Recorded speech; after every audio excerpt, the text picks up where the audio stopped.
今天凌晨，一艘广东渔船在澎湖海域捕鱼时，遭到台湾澎湖海巡队以所谓越界的理由警告，并射击阻遏，导致2名大陆船员受伤。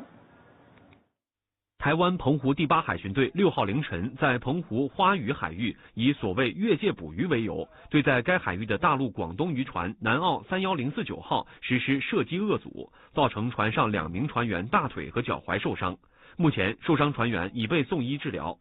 此前一天，台湾澎湖海巡队在附近海域也查扣了一艘广东南澳线渔船。据了解，这已经是台湾海巡队今年以来的第6次查扣大陆渔民的行为。